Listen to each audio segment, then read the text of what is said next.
আমি ওখানে নিজে গিয়ে দেখেছি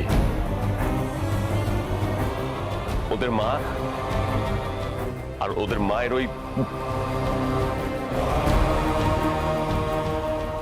ওরা দুজন এখন নিজের সম্পর্কটাকে আমার কাছে জাস্টিফাই করবে। তার জন্য আমার ছোট মেয়ে দুটোকে হয়তো ইউজ করবে, ওদের নামে বুড়ি বুড়ি মিথ্যা কথা বলবে। আমি ওগুলো শুনবো না। কেন শুনবো আমি ওগুলো? আমিও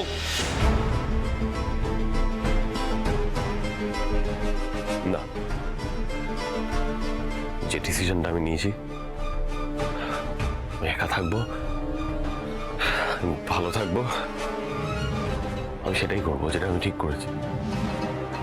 আমি অতীতকে ছেড়ে আসতে চাই, কিন্তু অতীত আমাকে এখনো তাড়া করে বেড়াচ্ছে। এত কিছু ভাববই না, আমি এত কিছু ভাববই না, সব ভুলে যাব।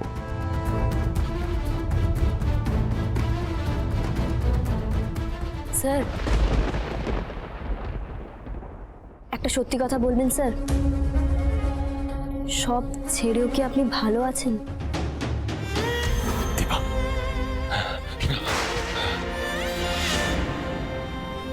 চোখ বন্ধ করে বলুন তো, একটা মুহূর্তও কি আছে যেখানে আপনার ওদের কথা মনে পড়ে না? আপনার পাস্ট যেটা বলছেন সেটা তো আপনি আপনার সঙ্গে নিয়েই চলছেন। এর থেকে কি আদৌ মুক্তি আছে আপনার? কি লাভ তাহলে দূরে পালিয়ে?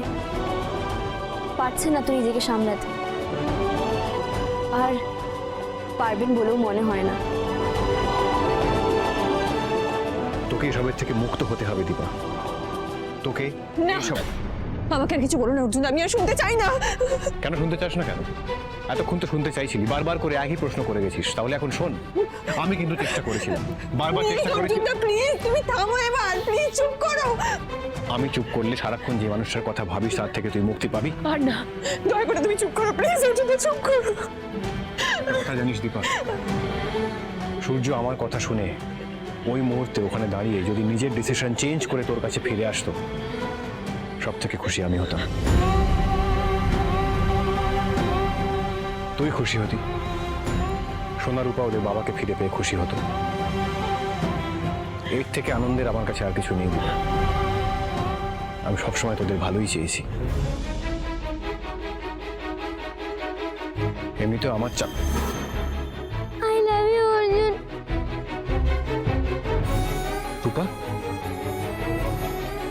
দেখি রূপা ম্যাডাম, কি ব্যাপার, চোখে জল কেন? জানো অর্জুন, রূপা ছোটবেলা থেকে বাবার জন্য অনেক কষ্ট পেয়েছে, খুব কেঁদেছে। সেই বাবা ফিরে এলো, কিন্তু কেন চলে গেল? রূপার কথা একবারও ভাবলো না বাবা। অর্জুন, তুমি রূপাকে আর হিংসুকুটিকে ছেড়ে চলে যাও না। রূপা তোমাকে খুব ভালোবাসে। চুপ করে আছো কেন? বলো, যাবে না তো রূপাকে ছেড়ে? বলো না অর্জুন।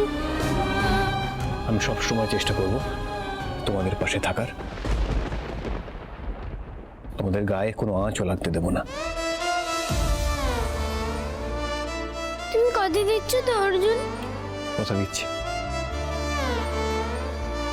আরেকটা কথা দাও তাহলে রূপাকে। কি কথা?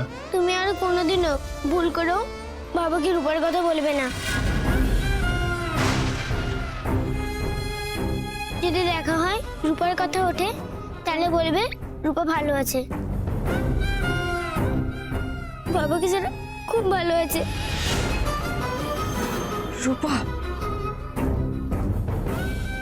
রূপার কোনোদিনও বাবার সাথে কথা বলতে চায় না, চাই না বাবার সাথে রূপা দেখা হোক। রূপা এসব তুই কি বলছিস মা? রূপার বাবা রূপার শরীর খারাপের কথা যেন আসবে না বলেছে। অমন বাবা রূপা চাই না, কিছুতেই না, কিছুতেই না। রূপা, রূপা সব শুনেছে, এবার যা করার আমাকেই করতে হবে। আমি সব করব।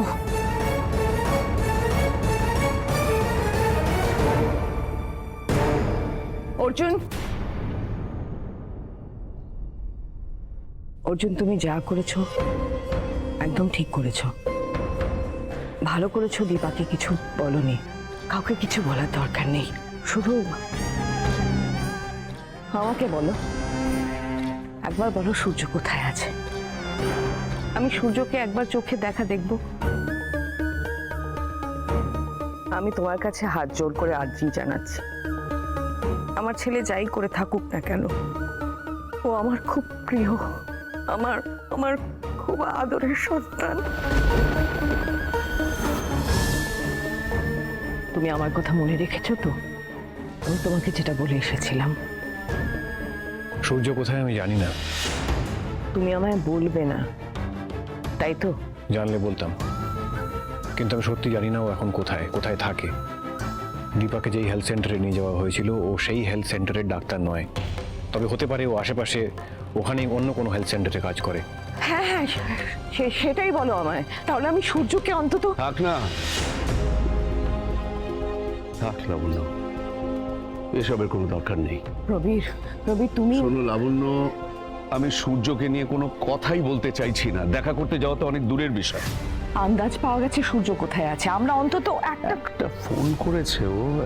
আপনারা কি করবেন সেটা আপনারাই ডিসাইড করুন, আমি আসছি।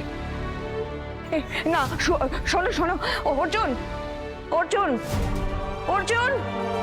তুমি লজ্জা করে না? না, হ্যাঁ? সূর্য তো তোমার সব থেকে আদরের ছিল, ভালোবাসার ছিল, সবচেয়ে প্রিয় ছিল, সবচেয়ে সবচেয়ে ভরসার ছিল। তার কাছে কি এবার ভিক্ষে চাইতে যাবে, তাই তো? না না, একবার ওকে। না লাবণ্য, না, ও আসলে আমাদের থেকে দূরে সরে গেছে, আমাদের সঙ্গে কোনো যোগাযোগ রাখতে চায় না, ও আমাদের কোনো দায়িত্ব নিতে চায় না, ও আসলে একা থাকতে চায়। তাই থাকুক, একাই থাকুক। একা থাকলে যদি ভালো থাকে থাকুক না, ও ভালোই থাকুক, ভালো থাকুক। কি করে ছেড়ে দেবো আমার ছেলেটাকে একা? তুমি তো বলে দিলে, আমি ছাড়বো কি করে ওকে?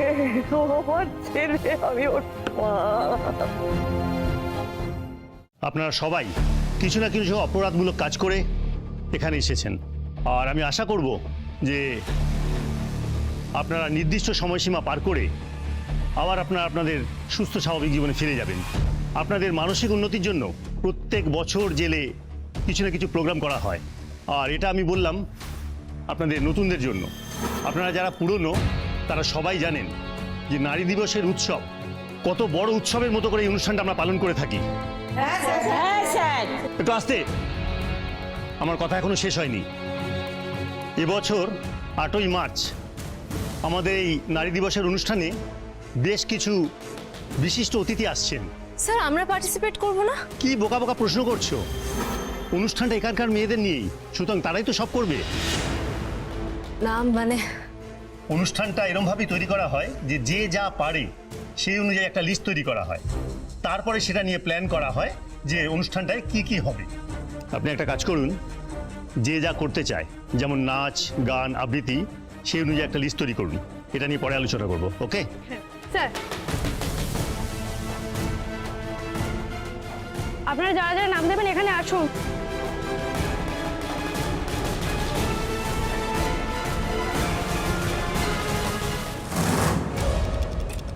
বলুন আপনার নাম। মিশকা সেন। নাচ।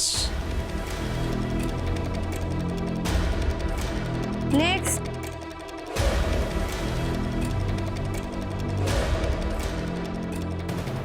এটাই আমার শেষ সুযোগ, আর এটাকে আমি কাজে লাগাবই। অনেক সময় নষ্ট হয়েছে এখানে, এবার আমি আসছি। সূর্য, দীপা, আই এম কামিং, তৈরি থেকো। স্যার, এবার তাহলে ডোনেশনটা। ডোনেশন। ও ইয়েস ইয়েস ইয়েস ইয়েস, বাচ্চাদের জন্য আমি সব সময় আছি। আপনাদের যা যা লাগবে আপনারা আমায় সব সময় জানাবেন।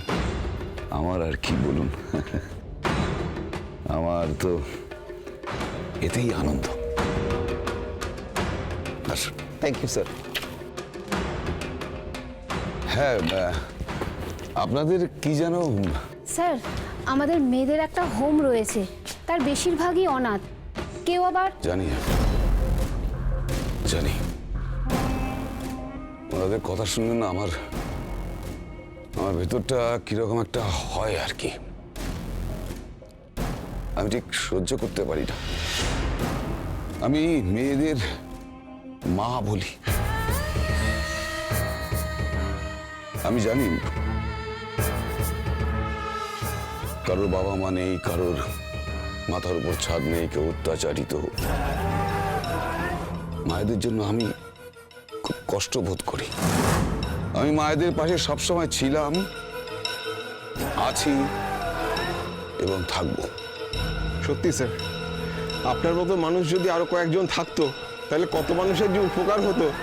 এটা আমার কর্তব্য। মায়েরা যেন সসম্মানে থাকে, ভালো থাকে, আমি সেটাই চাই। নারী আমাদের শক্তি। মেয়ে মানেই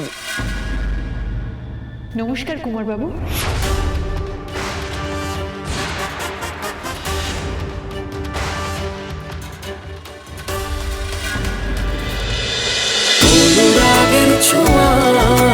অনুরাগের ছোঁয়া